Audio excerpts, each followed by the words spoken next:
Okay, testing. 1, 2, 3. Eco Austin here. Hello, everyone. Hope you're doing fantastic. I know I haven't been uploading lately, so I'm gonna do my best to get back to daily uploads. Just a lot has been happening. Trying to get this podcast in order on Spotify. Been dropping stuff over there on under Eco Kinesis. If you're interested, it's basically topics like this, except I try to vary it. So just because you follow me on YouTube doesn't mean you're gonna get identical copycat content over there. So I've been hearing a lot of things about killer bees, Africanized bees, coming down like locusts in the plague. And so I wanted to, I guess, inform people, not necessarily 100% educate. 1 second, my cat is messing with this box. Cut it out, silly box.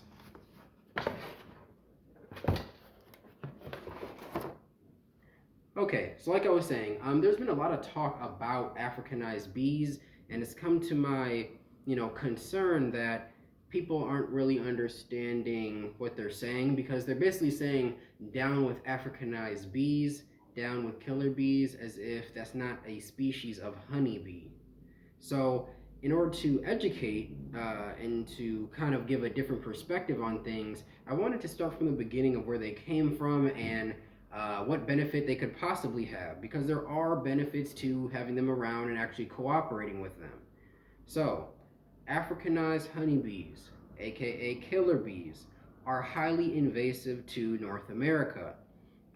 There's about 1,000 bees per hive, and it is a hybrid species. The reason it is a hybrid species is that it did not happen naturally through natural selection at all. You see, in 1956, there was a Brazilian geneticist by the name of Dr. Warwick Kerr who was asked to genetically engineer a honeybee that could survive the harsh climate that is Brazil. So his goal was to combine all of the positive, more resilient traits of all honeybees across the world to make one single super strong honeybee. Well, of course, that went very wrong because 1 year later, almost exactly in 1957, 26 swarms escaped from his lab, bred with the wild bees in the area, and then they migrated to Central America, Texas, Arizona, and Southern California predominantly, and they're scattered in other parts, but that's where they mainly have their strong foothold.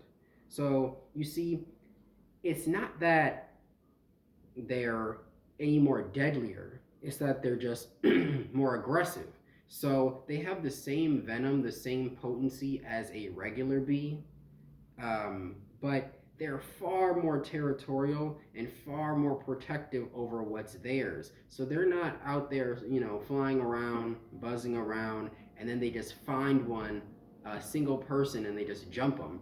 Like, that's not how it works. It's just that their territory is so wide that you feel like you're far away enough, but it's not far away enough to them. So then the whole hive is under the impression that they could be in danger.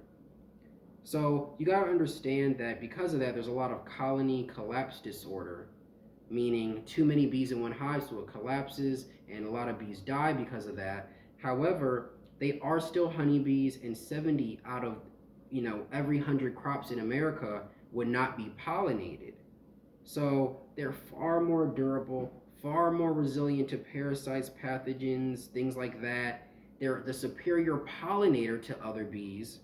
However, they do produce less honey, but they breed quicker. They're much more vigorous in their goal of staying alive.